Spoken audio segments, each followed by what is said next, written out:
मुझे बोलने को आमंत्रित किया है और अगर सदन,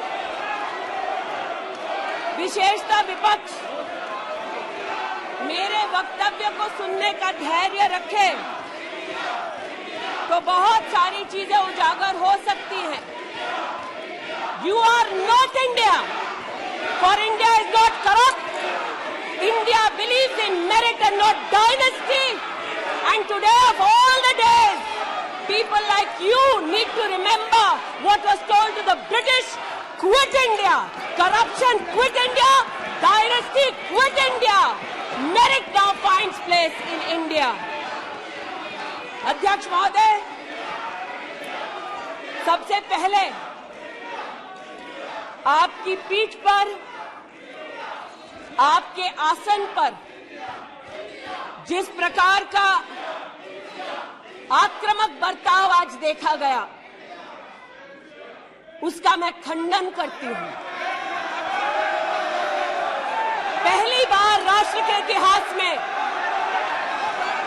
भारत मां की हत्या की बात की और कांग्रेस पार्टी यहां पर तालियां बजाती रही। जो भारत की हत्या की बात पर कांग्रेस पार्टी ने ताली पीटी आज इस सदन में, इस बात का संकेत पूरे देश को दिया कि मन में गद्दारी किसकी है। मैं आज हिंदुस्तानी होने के नाते कहती हूं, मणिपुर खंडित नहीं है, विभाजित नहीं है, मेरे देश का अंग है। मैं इनसे पूछती हूं, इन्हीं के अलायंस के एक सदस्य बैठे हैं जिन्होंने तमिलनाडु में कहा कि भारत का मतलब मात्र उत्तर भारत। अगर हिम्मत हो राहुल गांधी में तो आकर भारत के ऊपर इस प्रकार का कटाक्ष करने वाले डीएमके के अपने साथी का खंडन करके बताएं। कांग्रेस पार्टी के एक नेता ने कश्मीर में रेफरेंडम की बात की। अगर हिम्मत है गांधी खानदान में तो इस सदन में और इस देश को बताए कि कश्मीर को देश से हटाने की साजिश में कांग्रेस के उस नेता का वक्तव्य क्यों है। You are not India because you define corruption in India. You are not India because you define incompetence. You are not India. एक मिनट, माननीय सदस्य, ये तरीका ठीक नहीं है। सदन में नारेबाजी करना तरीका ठीक नहीं है। प्लीज माननीय सदस्य बैठिए, उनको अपनी बात कहने दीजिए। आपने अपनी बात कही है, यह तरीका ठीक नहीं है। नो गलत तरीका है आपका, नो गलत तरीका है आपका। स्मृति जी, पुनः कहती हूं अध्यक्ष महोदय, शायद अपने ही कोलाहल में सुन न पाए हो। मणिपुर हमारे देश का अभिन्न अंग है, खंडित न था, न है, न कभी होगा। इनके यूपीए के अलायंस के एक नेता ने तमिलनाडु में एक वक्तव्य दिया है। पुनः कहती हूं कि भारत का मतलब मात्र उत्तर भारत। मैं आज गांधी खानदान से, कांग्रेस पार्टी से पूछना चाहती हूं, क्या भारत केवल उत्तर भारत है? अगर दम है तो अपने पार्टनर को मुंह तोड़ जवाब दे, अगर हिंदुस्तान में आस्था रखते हैं। कांग्रेस के एक नेता ने, अध्यक्ष महोदय, कोर्ट में जाकर वक्तव्य दे दिया कि कश्मीर में रेफरेंडम की तलाशना चाहिए संभावना। मैं आज कांग्रेस पार्टी से पूछना चाहती हूं, क्या उनके आदेश अनुसार ये वक्तव्य कि कश्मीर का खंडन हो, भारत विभाजित हो, क्या ये कांग्रेस के नेतृत्व के आदेश के अनुसार है? अध्यक्ष महोदय, पुनः कहती हूं, हमारे राष्ट्र के संसदीय इतिहास में आज तक भारत मां की हत्या की बात करने वाले कभी भी बैठकर मेज नहीं थपथपाते, कांग्रेसियों ने बैठकर मां की हत्या के लिए मेज थपथपाई है। ये बात करते हैं इंसाफ की, ये चेहरा धूमिल है, ये चेहरा धूमिल है। मैं बताऊं किसका चेहरा है, मैं बताऊं किसका चेहरा है अध्यक्ष महोदय। ये चेहरा है गिरिजा टिक्कू का। सुन लीजिए पंडितों की दास्तान आप भी। गिरिजा टिक्कू का यह चित्र है। 90 के दशक में एक महिला यूनिवर्सिटी में अपना पेचेक लेने जाती है। सारी बातें करूंगी। अपना पेचेक लेने जाती है, बस से घर लौटने का प्रयास करती है। उसको 5 मर्द बस से खींचकर टैक्सी में ले जाते हैं, बलात्कार करते हैं और फिर आरी से उसका बदन काट देते हैं। जब गिरिजा टिक्कू के जीवन पर एक फिल्म में एक प्रति आया,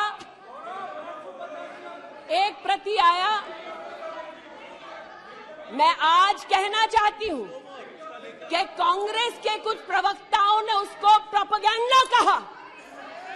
सरला भट्ट, आप नहीं चाहते कश्मीरी पंडितों की दास्तान कहीं सुनाई जाए, आप नहीं चाहते वो आइडेंटिफाई हो एज विक्टिम्स। सरला भट्ट मेडिकल स्टाफ थी। 90 के दशक में उसको उसके इंस्टीट्यूट से अगवा करके गैंग रेप किया गया और सड़क के किनारे रखा गया। आज मैं पूछना चाहती हूं कि एक तरफ इनकी अलायंस के लोग हिंदुस्तान को विभाजित करने की बात करते हैं, ये आज अपने आप को इंसाफ के पुजारी बताते हैं, लेकिन मुझे बताइए गिरिजा टिक्कू, सरला भट्ट को कब इंसाफ मिलेगा? हर गली हर मोहल्ले में एक स्लोगन गूंजता था पंडितों के बीच, रलियू सलियू गलियू। पुनः कहती हूं, रलियू सलियू गलियू। आप चिल्लाना बंद करें, समझे पहले। रलियू सलियू गलियू। या तो अपना धर्म बदलो या कश्मीर छोड़ो या यहीं मरो। उनकी आवाज भारत की आवाज नहीं है। उनकी आवाज को आपने कभी नहीं सुना। मैं आज कहती हूं, इन्होंने कहा अश्रु बहाए, भ्रमण किया 84 के दौरान में। मुझ जैसे कई लोग देश की राजधानी में थे और किसी का वक्तव्य ना सुने अध्यक्ष जी। एक पत्रकार है प्रणय गुप्ता, उन्होंने लिखा कि सिख बच्चों को कैस्ट्रेट करके उनके अंगों को उनकी मां के मुंह में ठूसा गया। आज बोलती हूं, त्रिलोकपुरी में 30 औरतों को इकट्ठा करके चीला गांव में ले जाकर उनका बलात्कार किया। सुल्तानपुरी में एक महिला ने एफिडेविट दी है, मेरे हस्बैंड को मार दिया, बेटी को शादी से एक रात पहले उठाकर ले गए और उसका बलात्कार किया। एक 45 साल की मां ने कहा सिख दंगों के दौरान कि न सिर्फ मेरे पति को मारा, न सिर्फ मुझे गैंगरेप किया, बल्कि मेरे सामने मेरे बेटे पर केरोसिन छिड़ककर उसको आग लगा दी गई। और आज ये भारत की बात करते हैं। कहते हैं कि कश्मीर से कन्याकुमारी तक 130 दिन चल रहे थे। मैं जोड़ों के दर्द पर भाषण नहीं दूंगी अध्यक्ष महोदय, लेकिन इतना जरूर कहूंगी कि जिन वादियों को हिंदुस्तान ने खून से सना देखा है, जिन वादियों में गोलियों की आवाजें हर दिन सुनाई देती थी, जब ये उन वादियों में गए तो जैसे कश्मीरी कहते हैं शीन जंग कर रहे थे, बर्फ के गोलों के साथ अपने के किसी परिजन के साथ खेल रहे थे। अध्यक्ष महोदय, ये तब संभव हुआ जब प्रधानमंत्री मोदी ने धारा 370 हटाई। आज इस सदन में उल्लेख हुआ है कि ये गए हैं, I have been to Manipur, you might have not been. आज इस सदन में उल्लेख हुआ है कि ये यात्रा में गए और यात्रा में क्या आश्वासन दिया कि अगर इनका बस चले तो धारा 370 ये पुनः स्थापित कर दे। धारा 370 की वजह से कश्मीर की बेटियों को दहेज के लिए अगर प्रताड़ित किया जाता था तो वहां की बेटियों के पास कानून का सहारा नहीं था, क्योंकि इन्होंने धारा 370 लगाई। कश्मीर में अगर बेटियां प्रदेश के बाहर ब्याही जाती थी तो उनके पैतृक संपत्ति पर उनका अधिकार समाप्त हो जाता था, क्योंकि इन्होंने धारा 370 लगाई। कश्मीर में अगर 14 साल से कम उम्र की बच्ची का 18 साल से कम उम्र की बच्ची का ब्याह रचा दिया जाता था तो उसे कानून का संरक्षण नहीं मिलता था, क्योंकि इन्होंने धारा 370 लगाई। आज जो भग गए हैं सदन से उनसे कहना चाहती हूं कि इस देश में न धारा 370 लौटेगी, इस देश में कभी भी पंडितों को रलिव सलिव गलिव का धमकी कोई देने वाले बचेगा नहीं। आज कई यहां पर बहनें उपस्थित हैं जो वहां से अपनी आक्रोश को और राहुल जी के प्रति समर्थन को व्यक्त कर रही हैं। 84 के दंगों का विवरण सुनकर, गिरिजा टिक्कू का विवरण सुनकर, और मैंने स्वयं अध्यक्ष जी मणिपुर के मुख्यमंत्री से बात कर त्वरित रूप से वहां पर लोग पकड़े जाएं, न सिर्फ इसका वहां पर निवेदन किया बल्कि वो लोग पकड़े गए। सीबीआई की इंक्वायरी जारी है। लेकिन जो आज यहां बैठे हैं, मैंने उनसे पूछना चाहती हूं, जो चले गए, उन्होंने कहा वो राजस्थान गए, और राजस्थान में क्या हुआ महोदय? गिरिजा टिक्कू को तो 90 के दशक में आरी से काट दिया गया था।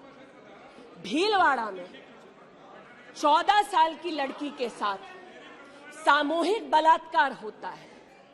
इस सदन से 2 महिला एमपीज उस परिवार से मिलती हैं। बच्ची जब जिंदा थी गैंगरेप के बाद महोदय, उसे काटा जाता है, फिर उसे भट्टी में डाल दिया जाता है।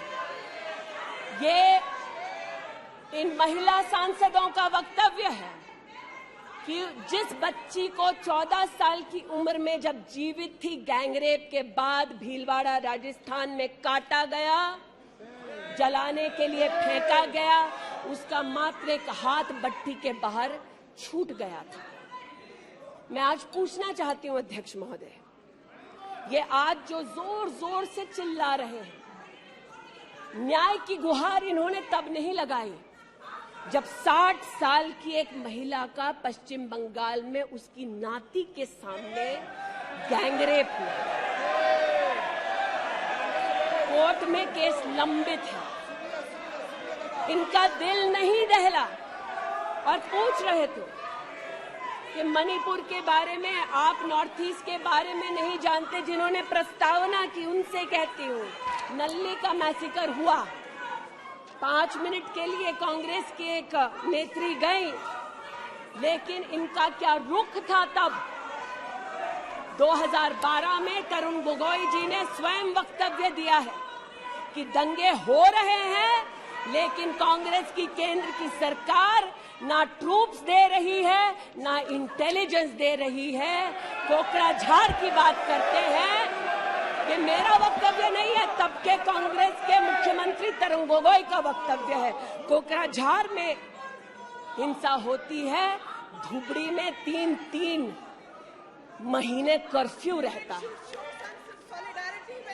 आज महोदय जो लोकतंत्र की दुहाई दे चुके हैं, हम बार बार इस सदन में इस सदन में बार बार इमरजेंसी की गाथा को याद करते हैं।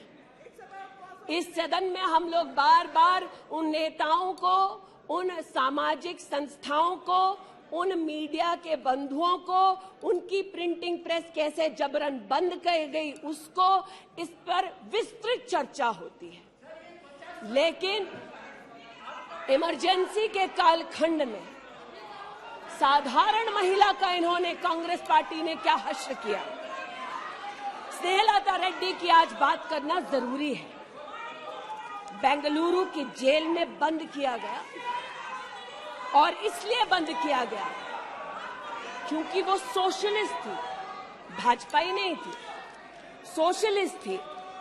और जब बंद किया 2 मई 1976 को, तब उन्होंने अपनी प्रिजनर्स डायरी में लिखा, और मैं कोट कर रही हूं, जो पब्लिकली अवेलेबल है। As a woman comes in, she is stripped naked in front of everyone else. When a human being is sentenced, is the punishment not enough? Must the human body be degraded and humiliated? ये स्नेहलता रेड्डी के शब्द है जो उन्होंने emergency के कालखंड में jail में लिखे, अपनी अचीवमेंट्स को बताते हुए। जून 6, 1974 में स्नेहलता रेड्डी लिखती है that at least I have achieved something here. I have stopped the horrible beatings the women prisoners used to get. ये कांग्रेस का इतिहास है और ये भारत की बात करते हैं। अस्थमा की पेशेंट थी ये महिला, जेपी जी को तो डायलिसिस ना करने दिया, अस्थमा की इस पेशेंट को दवा नहीं लेने दी। वो 2 बार एस्थमेटिक कोमा में गई और एस्थमेटिक कोमा में जाते जाते जब उनकी हालत बिगड़ी तो पैरोल पर उनको 15 जनवरी 77 में छोड़ा। चार्जशीट में इस औरत का नाम नहीं था और 5 दिन बाद उनका देहांत हो गया। इनका इतिहास खून से सना है और जिनकी हत्या हुई आज वो इनको कटघरे में नहीं ला सकते, इसलिए आज इस सदन में मैं उनका नाम ले रही हूं, उनके बारे में बोल रही हूं। चाहते हैं कि मणिपुर पे चर्चा हो, मणिपुर पे चर्चा करने के लिए बार बार पार्लियामेंट्री अफेयर्स मंत्री ने गुहार लगाई, बार बार देश के गृह मंत्री ने कहा, हमारे श्रद्धेय राजनाथ जी ने भी कहा कि आप मणिपुर पे सदन पर चर्चा कीजिए, हम चर्चा के लिए तैयार हैं, भागे ये, हम नहीं, भागे ये और हम नहीं। और भागने के पीछे कारण क्या? क्योंकि गृह मंत्री जब बोलने लगेंगे, परतें जब खुलने लगेंगी, तब ये मौन साध लेंगे। मौन मुद्रा का उल्लेख हुआ था, मौन थे ये लोग कई चीजों पर और आज भी हैं। अध्यक्ष महोदय, मेरे हाथ में केपीएमजी की एक रिपोर्ट है जो इनके कार्यकाल से संबंधित है, जो कहता है कि करप्शन की वजह से यूपीए की कार्यकाल में हमारे देश की जीडीपी की ग्रोथ को 9% का नेगेटिव इम्पैक्ट होगा। ये अंतर्राष्ट्रीय एजेंसीज बोल रही थी, लेकिन ये चुप थे, आज भी चुप हैं। जो लोग जीरो लॉस थियरी सिखाते थे, आज उसी कांग्रेस के एक नेता को कोयला घोटाले के लिए सजा हुई है और वो चुप है। लेकिन चुप और बहुत सारी चीजों में रहे महोदय। 2005-06 में यूपीए की सरकार को यह ज्ञात हो गया था कि खुले में शौच करने की वजह से महिलाओं का बलात्कार हो रहा है। 2005-06 में इनको पता था, ये सरकारी सर्वे में ज्ञात हुआ है, लेकिन ये चुप थे। 2010 में वर्ल्ड बैंक की रिपोर्ट ने कहा, इनकी तब सरकार थी, कि स्वच्छता न होने की वजह से देश की जीडीपी पर 6.4 का नेगेटिव इंपैक्ट है। ये चुप रहे। महिला का बलात्कार खुले में शौच में हो रहा था, इनको पता था, ये चुप रहे। 2014 तक देश में केवल 39% आबादी को इन्होंने टॉयलेट की व्यवस्था सुनिश्चित करके दी। 2019 तक 100% कवरेज हुआ। 110 मिलियन टॉयलेट। ये हंसते हैं इस पे अध्यक्ष जी। शायद इनको पता नहीं है कि एक महिला के लिए दिन की शुरुआत में शौच के लिए बाहर जाना या सूर्यास्त का इंतजार करना, शौच के लिए बाहर जाना और वहां उसका शारीरिक शोषण होना, बलात्कार होना, ये कितनी बड़ी सामाजिक और क्रिमिनल चुनौती है, इस बात से इनको कोई सरोकार नहीं, इसलिए उपहास का विषय बनाते हैं। आज मुझे ये कहते हुए शर्मिंदगी है कि मैं यहां पर कह रही हूं कि खुले में शौच करने वक्त औरत का बलात्कार होता है, ये उपहास उड़ा रहे हैं और महिला उपहास उड़ा रही है।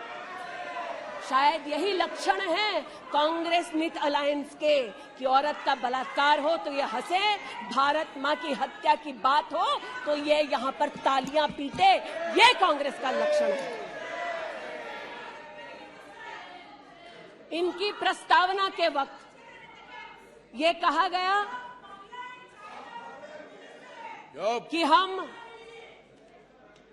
बात करेंगे मात्र एक व्यक्ति से, हम किसी मंत्री से बात नहीं करेंगे, क्योंकि मंत्रियों की कार्यशैली पर इनको चर्चा नहीं करनी। और शायद सच भी है, इनका अपना अनुभव है कि इनके यहां पावर का केंद्र बिंदु एक था। यहां पर फर्क यह है कि हम सब कलेक्टिव रिस्पॉन्सिबिलिटी के भागीदार हैं। इसलिए आज जब गजेंद्र शेखावत जी के मंत्रालय की ओर से टॉयलेट की व्यवस्था होती है, तो मैं एक महिला सांसद और नागरिक के नाते इनका भी उतना ही अभिनंदन करती हूं जितना कि प्रधानमंत्री जी का। जल जीवन मिशन महोदय, हमारे देश में जब इनकी सरकार थी तो मात्र 3 करोड़ परिवारों तक नलके से पानी पहुंचता था। अब 2019 का आंकड़ा कहता है कि आपने तब तक 9.5 करोड़ तक पानी पहुंचाया और अब लगभग 19 करोड़ 40 लाख और 12 करोड़ 40 लाख तक आपका पानी नलके से पहुंच चुका है। लेकिन इनको इससे भी सरोकार नहीं कि अगर टॉयलेट बना, महिलाओं का शोषण कम हुआ, देश की साधारण महिला का सम्मान बढ़ा, तो इनसे इनका कोई सरोकार नहीं। स्पष्ट है, गरीब के घर में नल से जल पहुंचा तो कांग्रेस का उसका कोई सरोकार नहीं। ये स्पष्ट है और सही है। हमारा सरोकार है, देश हमारा है, सेवा हमारी है। आज ये उत्तेजित है कि मैं इस सदन में मंत्रिमंडल के अपने कई सहयोगी साथियों का वर्णन करती हूं। एक ऐसी महिला मंत्री का वर्णन कर रही हूं जो वर्तमान में नहीं है। जनधन के माध्यम से 23 करोड़ महिलाओं का बैंक का खाता खुला। ये इनके लिए कोई मान्यता नहीं रखता, ये मुझे स्वीकार है, ये हमारे लिए अहम है। मुद्रा के माध्यम से 40 करोड़ लोगों को जो जीवन में कभी व्यवसाय नहीं कर पाते थे, जिनके पास कांग्रेस की पर्सनल डायलिंग मशीन नहीं थी, उनको मुद्रा का लोन मिला। 27 करोड़ लोन महिलाओं को दिए गए। महिलाओं को अपना व्यवसाय शुरू करने के लिए 23 लाख करोड़ रुपया सैंक्शन किया गया मुद्रा के माध्यम से। इनका उससे कोई सरोकार नहीं। 8 करोड़ नौजवान हमारे राष्ट्र के इतिहास में फर्स्ट टाइम एंटरप्रेन्योर्स बने। इनका उससे कोई सरोकार नहीं। 1,80,000 अकाउंट्स में स्टैंड अप इंडिया का 40,000 करोड़ का पैसा दिया गया। 80% महिलाएं। एक मिनट प्लीज, क्या तरीका है? वह अपनी बात कह रही है, तथ्यों के आधार पर कह रही है। आपको खंडन करना है तो आप बोलना, जब तथ्यों के आधार पर करना गलत बात है। नो गलत। माननीय मंत्री जी, आपकी अनुमति से सर मैं पुनः बोलूं तो जैसा कि मैंने कहा, महिला का अगर आर्थिक सामाजिक उत्थान होता है तो इससे इनको कोई सरोकार नहीं। सेल्फ हेल्प ग्रुप की बात करते हैं। जब इनकी सरकार थी तब मात्र 19 लाख सेल्फ हेल्प ग्रुप्स को इन्होंने 80,000 करोड़ का लोन दिया। हमने 9 करोड़ महिलाओं को 5 लाख करोड़ की आर्थिक व्यवस्था करके दी देश के सेल्फ हेल्प ग्रुप में। यह हमारा अभिमान है। जो आज महिला के बारे में चर्चा कर रहे हैं, बंद करो सर। जब इन्होंने महिला संबंधित बजट की व्यवस्था की तब इनके कार्यकाल से 130% ज्यादा बजट हमारे प्रधानमंत्री जी ने देश की महिलाओं को समर्पित किया। ये हमारा अभिमान है। आयुष्मान भारत के अंतर्गत 10 करोड़ परिवारों में महिलाओं को आयुष्मान भारत का कार्ड मिला। आज तक 2 करोड़ 60 लाख महिलाओं ने हॉस्पिटल वेलनेस सेंटर में सुविधाएं ली। ब्रेस्ट कैंसर में 12 करोड़, सर्विकल कैंसर में 8 करोड़ महिलाओं ने स्क्रीनिंग कराई। इनका उससे कोई सरोकार नहीं, बल्कि इनका उनसे सरोकार है दिल्ली में, जिन्होंने आयुष्मान भारत योजना दिल्ली में लागू ही नहीं की। इनका उनसे सरोकार है। देश में मोदी सरकार में 3 करोड़ 84 लाख घर बने, जिनमें से 2 करोड़ 86 लाख महिलाओं को मिले। इनका उनसे कोई सरोकार नहीं, क्योंकि गरीब महिला लखपति दीदी बन गई। वो हमारा अभिमान है, इनका नहीं। हमारे देश में 8 करोड़ 50 लाख बेटियों ने समग्र शिक्षा के माध्यम से स्कूल में सेवा ली, मुफ्त टेक्स्ट बुक की सेवा ली। बेटियां का ये उपलब्धि हमारा अभिमान है, इनका नहीं। 5 लाख से ज्यादा बेटियों के लिए स्कूलों में अलग से टॉयलेट की व्यवस्था हुई। ये इनका अभिमान नहीं, हमारा अभिमान है। हमें अपनी बेटियों पे गर्व है। 5 लाख दिव्यांग बेटियों को मंथली स्टाइपेंड मिलता है। ये सेवा हम देश की बेटियों को दे सकते हैं। ये हमारे लिए बहुत बड़ा प्रभु का उपकार है। 1,28,000 बेटियों को मेरिटोरियस स्कॉलरशिप दी जाती है, 12,000 रुपए की हर साल। ये सेवा का मौका परिवारों ने हमको दिया। 2 लाख से ज्यादा बेटियों को सेल्फ डिफेंस की ट्रेनिंग दी जा रही है। आज एलिमेंट्री एजुकेशन में बेटियों की एनरोलमेंट 100% है इस देश में। ये हमारे देश के लिए गौरव की बात है। आज पहली बार फीमेल एनरोलमेंट उच्च शिक्षा में महोदय 2 करोड़ से ज्यादा हुआ है महिलाओं का। ये देश के लिए गौरव की बात है। आज दलित बेटियों का एनरोलमेंट बढ़ा है 38%। दलित बेटियों का उल्लेख करती हूँ, ये चिल्लाते हैं इनको दलित बेटियों से सरोकार नहीं, हमको है। ये हमारे लिए गर्व की बात है। आदिवासी बच्चे, लड़कियां 63% उनका एनरोलमेंट बढ़ा महोदय। आदिवासी बच्चों के साथ इनका कोई सरोकार नहीं। आदिवासी बेटियों ने हमारे प्रधानमंत्री को सेवा का मौका दिया। ये हमारे लिए प्रभु की असीम कृपा है। नॉर्थ ईस्ट की बात करते हैं तो महिला ने नॉर्थ ईस्ट में 34% की इंक्रीज हुई है इनरोलमेंट में। नॉर्थ ईस्ट के मेरे सभी साथियों को, चाहे वो सदन में कहीं भी बैठे हों, महिलाओं की दृष्टि से मैं अभिनंदन देती हूं। आज हमारे देश में महिला जो पीएचडी करती है 99.2% की वृद्धि हुई है एनरोलमेंट में पीएचडी करने वाली महिलाओं में। ये हमारे लिए हिंदुस्तानी होने के नाते गौरव की बात है। आज जो महिला शैक्षिक संस्थानों में सेवा दे रही, यूनिवर्सिटीज में, इंस्टीट्यूशंस में, कॉलेजेस में 66%, 66% उनकी वृद्धि हुई है। आप हो करते जाएं, हम तो उनके लिए बल्ले बल्ले ही करेंगे। आज मुझे कहते हुए खुशी है कि हमारे लेबर मिनिस्ट्री ने कहा है कि ईपीएफ में 28,70,000 महिलाओं ने अब अपने आप को सब्सक्राइबर बनाया है।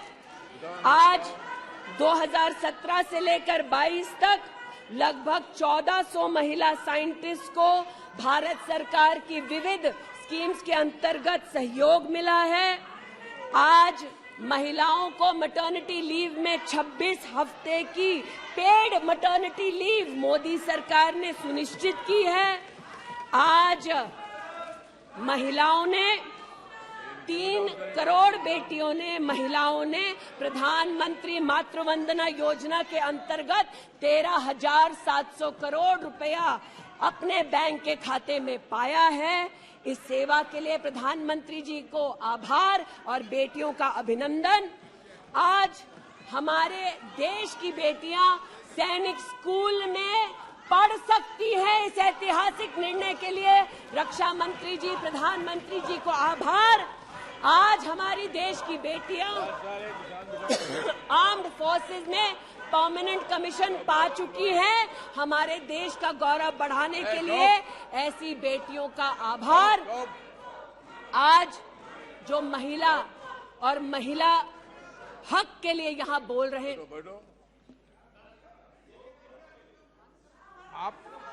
आप विषय पे बोल रही हैं और अविश्वास प्रस्ताव पे सब विषय पर बोल सकते हैं।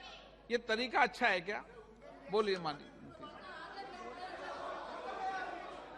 वो भी शायद मजबूर हैं, उनको भी रिमोट से डायरेक्शन आया है। इतना ही कहना चाहती हूं कि आज एक तरफ हमारी बेटियों ने सैनिक स्कूल में, आर्म्ड फोर्सेस में अपने प्रतिभा के आधार पर देश का गौरव बढ़ाया है। दूसरी ओर बिना किसी पुरुष सहयोगी के हिंदुस्तान के इतिहास में पहली बार 4,313 मुस्लिम बहनें अकेली हज के लिए गईं और सुरक्षित हिंदुस्तान लौटी। जो महिला हक की बात करते हैं महोदय, उनसे कहना चाहती हूं, महिला हक को संरक्षित करने के लिए जब हमारी सरकार ट्रिपल तलाक के कलंक को मिटाना चाहती थी, तब महिला के हक में नहीं बल्कि वोट बैंक के लालच में इन्होंने सदन की कार्रवाई को त्याग दिया था। आज जब ये महिला सुरक्षा की बात करते हैं महोदय, तो ये कहना उचित होगा कि एक तरफ निर्भया फंड की रचना की घोषणा करते हैं 13 में, एक काम निर्भया फंड में नहीं करते, लेकिन जो निर्भया के बलात्कारी हैं उनको कांग्रेस नित अलायंस के लोग बलात्कारी के हाथ में 10,000 रुपए और एक सिलाई की मशीन देते हैं। आज हमें इस बात का गौरव है कि देश में 42 प्रोजेक्ट्स 5,000 करोड़ की लगभग लागत से भारत सरकार के सौजन्य से बन रहे हैं। जो महिला सुरक्षा के लिए ये न कर पाए, वो आज प्रधानमंत्री मोदी कर रहे हैं। आज integrated emergency response management system के अंतर्गत देश के 983 रेलवे स्टेशन पर महिला पैसेंजर्स के लिए 2400 घंटे सुरक्षा का प्रावधान किया गया। आज कोंकण में वीडियो सर्वेलेंस सिस्टम की विशेष व्यवस्था महिला संरक्षण और महिला सुरक्षा के लिए की गई। आज चूंकि रेल मंत्री बैठे हैं, आर्टिफिशियल इंटेलिजेंस के आधार पर facial recognition system, integrated surveillance system, ये सब भारत सरकार के सौजन्य से महिला सुरक्षा के लिए प्रधानमंत्री मोदी ने सुनिश्चित की। एक बात पर मैं आपत्ति अभी दर्ज करती हूं अध्यक्ष जी, कि जिनको आज मुझसे पहले वक्तव्य देने का अधिकार दिया गया, उन्होंने जाते जाते एक अभद्र यहां पर लक्षण के दर्शन दिए। It is only a misogynistic man who can give a flying kiss to a parliament which seats female members of parliament. ऐसी गरिमा विहीन आचरण को इस देश के सदन में कभी नहीं देखा गया। ये उस खानदान के लक्षण हैं, या आज सदन में देश को पता चले। लेकिन कहां गए हैं, वहां पर क्या हालात हैं अध्यक्ष महोदय? गोद भराई के नाम पर राजस्थान में भास्कर ने लिखा है कि राजस्थान की कांग्रेस की सरकार जेब भराई कर रही है। 13 से 20 महीने का घरबाशय दिखाया जा रहा है राजस्थान में, और भारत की तिजोरी से पैसा लूटा जा रहा है। इनका सरोकार महिला उत्थान से नहीं, ये महिला के बारे में क्या सोचते हैं, इनकी क्या हरकतें हैं, इनके नेता ने जाते जाते यहां पर उसको प्रसारित कर दिया है। लेकिन इन्हें सरोकार इनके नेता को किससे है? चीन से है। तो चूंकि सब चीन में इतनी रुचि लेते हैं कांग्रेस पार्टी के नेता, इसलिए आज एक सुखद समाचार भी सुनाती हूं। चीन में 31st यूनिवर्सिटी गेम्स हुआ। 1959 से लेकर आज तक भारत को मात्र 18 पदक मिले। इस बार 26 मेडल का रिकॉर्ड हिंदुस्तान के बच्चों ने स्थापित किया।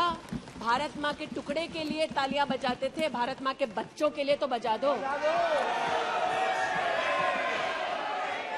11 गोल्ड, 5 सिल्वर, 10 ब्रॉन्ज।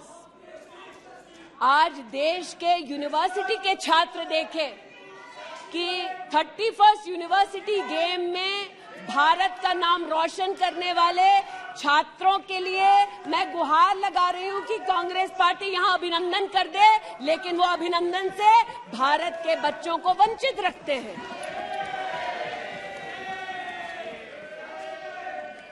बात अभिनंदन की निकली तो एक वो भी थे जिन्होंने आसमान चीरा और दुश्मन को मुंहतोड़ जवाब दिया।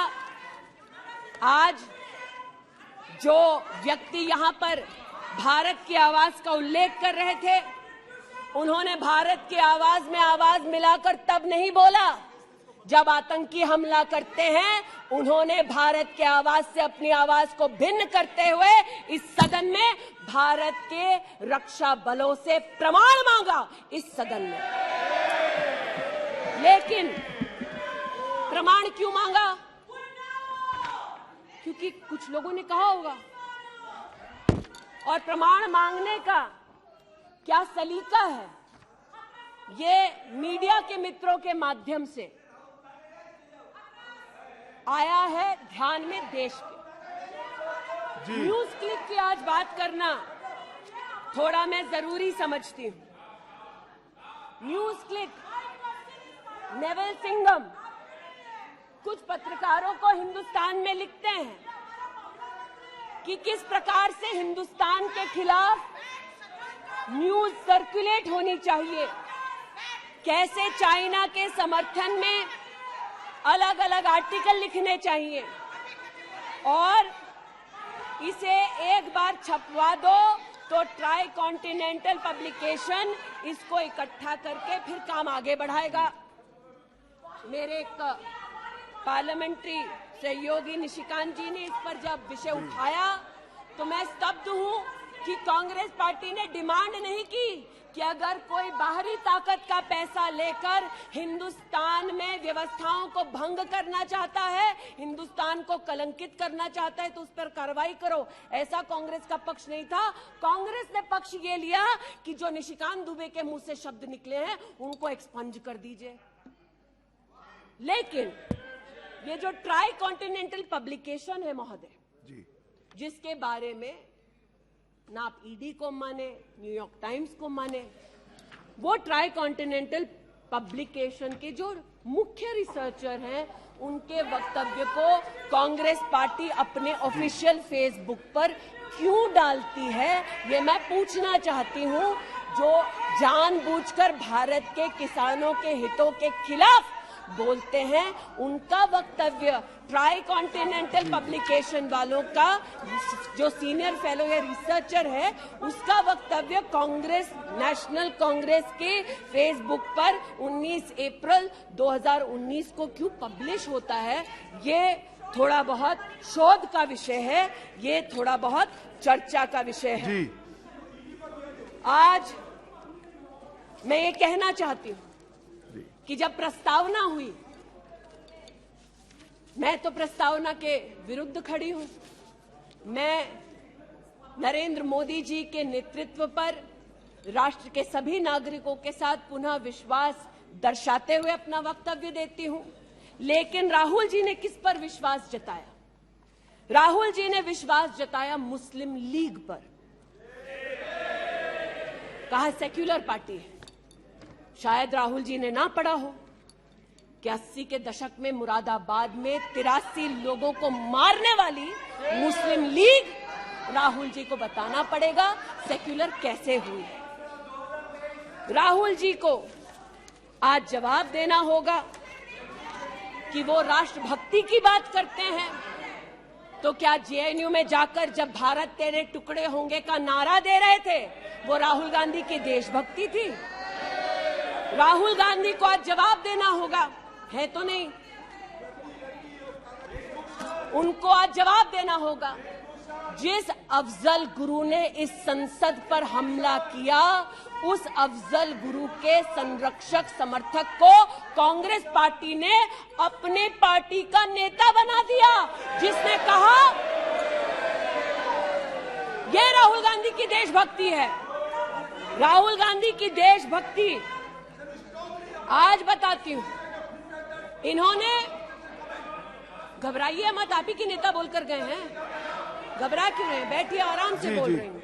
जरा संक्षेप कीजिए। मैं पुनः बोलना चाहती हूँ अध्यक्ष महोदय, बहुत सारे व्यवधान आए, अब राहुल जी की बात चली है तो कृपा थोड़ी सी कर दीजिए। दोबारा कहती हूँ, क्या बोले हैं और क्या बाहर बोले हैं। देश के बाहर गए तो कहा आइडियाज ऑफ इंडिया कॉन्क्लेव में that there is going to be a Mars upsurge. India has massive amount of polarization. ये राहुल गांधी के शब्द हैं। इसका मतलब राहुल गांधी ने विदेश में जाकर कहा हिंदुस्तानी सौहार्द की भूमिका में नहीं रहते। राहुल गांधी ने कहा कि हिंदुस्तानी भाईचारे में इतना विश्वास नहीं करते because there is a massive amount of polarization. और राहुल गांधी ने कहा there is going to be a mass upsurge. Now the question is, how can the opposition effectively use the upsurge to change politics? मतलब उन्होंने कहा कि देश में उथल-पुथल होगी। मैं स्पष्ट करना चाहता हूं, विपक्ष इस उथल-पुथल को कैसे इस्तेमाल कर सकता है, ये मैं सोच रहा हूं। फिर उनका शब्द है, देश में केरोसिन फैला है, हमें एक चिंगारी की जरूरत है। आज पूछना चाहती हूं, माचिस ढूंढते ढूंढते राहुल गांधी कहां गए? अमेरिका गए, तंजीम अंसारी के साथ, जो पाकिस्तानी इमाम जावेद अहमद के साथ ताल्लुक रखते हैं, अमेरिका में अपने कार्यक्रमों को उनके साथ करवाया। राहुल गांधी, मिन्हाज खान, जो हिंदुस्तान के खिलाफ आवाज बुलंद करते हैं, उनके साथ उन्होंने मीटिंग की। आज जो लोग इस देश में एस्पियोनाज के लिए पकड़े जाते हैं, उनका राहुल गांधी ने जाकर विदेश में समर्थन किया। वे तब से अडानी अडानी कर रहे हैं, तो अब थोड़ा मैं भी बोल दूं। फोटो मेरे पास भी है। इतना ही खराब है तो जीजा जी उसके साथ क्या कर रहे हैं? तो निशिकांत जी सही कहा, किसी को सेट करो, किसी को भेंट करो। पूछना चाहती हूं, 1993 में मुंद्रा पोर्ट में कांग्रेस की सरकार ने अडानी को जगह दी। तब प्रधानमंत्री कौन थे? कांग्रेस के थे। वित्त मंत्री कौन थे? मनमोहन सिंह थे। अडानी बोल रही हूं। यूपीए के कार्यकाल में अडानी को इन्होंने 72,000 करोड़ का लोन दे दिया। क्यों दिया? राजस्थान में 60,000 करोड़ से ज्यादा का समझौता कर लिया गहलोत जी के साथ। 20,000 एकड़ जमीन ले ली। क्यों किया? केरल में कांग्रेस की यूडीएफ सरकार के साथ पोर्ट का काम क्यों दिया? महाराष्ट्र में जब कांग्रेस के पास सत्ता थी, तो फिर कांग्रेस ने अडानी को पोर्ट का काम क्यों दिया? बंगाल में हल्दिया पोर्ट का काम अडानी को क्यों दिया? छत्तीसगढ़ में कांग्रेस पार्टी ने अडानी को काम आदिवासियों ने मना किया, फिर भी क्यों दिया?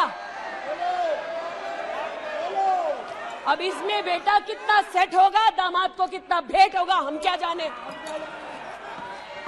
लेकिन आज अरे दामाद का मामला है, बैठ जा भाई। दामाद आपका नहीं है, जिनका है वो नहीं चिल्ला रहे, आप क्यों चिल्ला रहे? बैठ जाइए भाई। जिसका है दामाद वो नहीं चिल्ला रहे, आप क्यों चिल्ला रहे? बैठिए। अरे बैठ जाइए, बैठ जाइए, बैठ जाइए, बैठ जाइए, बैठ जाइए।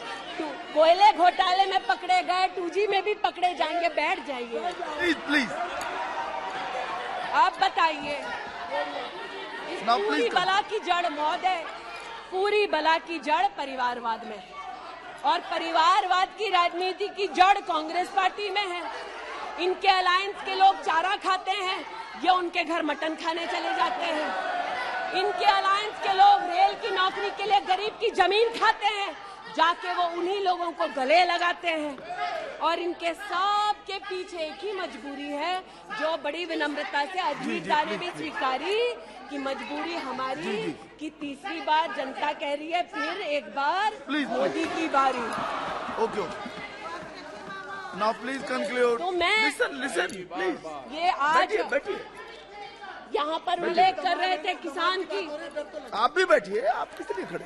ये बात आज कर रहे थे किसान की, तो किसान का क्या हश्र करते हैं वो मैं बताना चाहती हूँ। अध्यक्ष महोदय, थोड़ी सी मुझे मोहल्लत दे दें। ये मैं कहना चाहती हूँ उस क्षेत्र की बात, जिसकी मैं प्रतिनिधि हूँ, जहाँ पर बैठिए प्लीज, बैठिए दलित प्लीज मांग कर रहे थे विद्यालय की। 1982 में किसानों ने 4 बीघा 2 बिस्वा जमीन इंटर कॉलेज के लिए दी, और अमेठी में धोखे से किसानों की ये जमीन हड़पने वाले फाउंडेशन का नाम गांधी खानदान है। 2016 में राहुल जी दौरे में गए तिलोई, वहाँ पर लोगों ने कहा, 200 छात्रों ने सुनिए कि जमीन वापस कर दो, हमारे लिए कॉलेज की व्यवस्था करो। इन्होंने अपने अलायंस पार्टनर के साथ उन छात्रों को जेल भगा दिया। 17 में जेल भगाया। सेठा गौरीगंज में प्रमाण है, आ जाओ गौरीगंज, दूध का दूध, पानी का पानी, यही कर दूंगी। गौरीगंज सेठा रोड पर जमीन हब्जाली, भूसियावा मार्ग पर, नरसिंह भानपुर पर मुंशीगंज में जमीन हथिया ली। ये उनका संस्कार है। जमीन कौन कौन हड़पता है, ये कांग्रेस की गाथा स्पष्ट है। जहां ये हैं वहां पर आज मैं अभिनंदन देती हूं रेल मंत्री का कि रेल कोच फैक्ट्री रायबरेली में भी 10,000 कोचेस तब बनी जब नरेंद्र मोदी देश के प्रधानमंत्री बने। पीड़ा हो रही है जी। मैं बस इतना बताना चाहती हूँ कि आज जो किसानों का दम भरते हैं, बालियान साहब शायद यहाँ नहीं है, मैं अमेठी के किसानों की ओर से विशेष बालियान साहब आपको नतमस्तक होकर आभार व्यक्त करती हूँ। राष्ट्र के इतिहास में पहली बार अमेठी में खाद की रैक उतरी जब मोदी आए। इन्होंने न खाद दी, गौरीगंज में किसानों पर लाठीचार्ज करते थे, राजनाथ जी इसके साक्षी हैं। इन्होंने 80% लोगों के पास अमेठी में, जहां 5 दशक इन्होंने राज किया, 80% लोगों को शौचालय नहीं दिया, 60% लोगों के घर में बिजली नहीं दी। और ये आज लोकतंत्र की बात करते हैं, अपनी प्रतिभा की बात करते हैं। आज मैं आभार व्यक्त करती हूँ, अमेठी का पहला सैनिक स्कूल मोदी जी ने दिया, 7.5 लाख लोगों को मुफ्त अनाज मोदी जी दे रहे हैं। अमेठी का आज पहला मेडिकल कॉलेज, जिसके नाम से इस खानदान ने जमीन हड़प ली थी, वो नरेंद्र मोदी ने दिलवाई। आज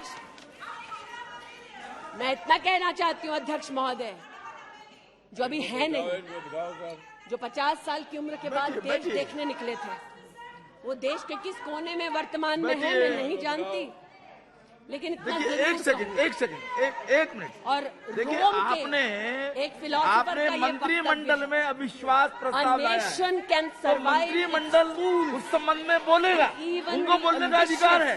प्लीज आप बैठ जाइए। नो, मणिपुर पर चर्चा आपने नहीं मांगी है, वो एक विषय है, उस पर चर्चा हो रही है, उसका उत्तर भी आएगा, परंतु no, please sit down, please sit down. But what sir of the enemy who speaks slyly, what of that enemy? आज जिनके पास ना नीति थी, ना नियत थी, ना देश के प्रति निष्ठा थी, आज ना जो कभी हिंदू के हुए, जिन्होंने राम के अस्तित्व को नकार दिया, ना सिखों के साथ जिन्होंने इंसाफ किया, जो ना कभी महिलाओं के उत्थान के लिए समर्पित थे, ना नौजवान के सशक्तिकरण के लिए समर्पित थे, ना किसान के बलिदान को स्वीकार कर किसान की समृद्धि के लिए समर्पित थे। आज उनसे कहना चाहती हूं कि जो समर्पित है, जो सबके विश्वास के साथ सबका विकास कर रहा है, उस पर देश को पुनः विश्वास दिखाएंगे। 24 में पुनः मोदी सरकार बनाएंगे। इस अविश्वास प्रस्ताव का मैं निषेध करती हूं और भारत मां का जयकारा लगाते हुए जो भारत मां की हत्या की बात कर रहे थे महोदय, उनसे कहना चाहती हूं, अंग्रेज आए चले गए, मुगलिया सल्तनत आई खत्म हो गई, हिंदुस्तान आज भी है और आगे भी रहेगा। और हिंदुस्तान इस देश की तिजोरी की चाबी वापस उनकी माताजी के हाथ में नहीं देगा।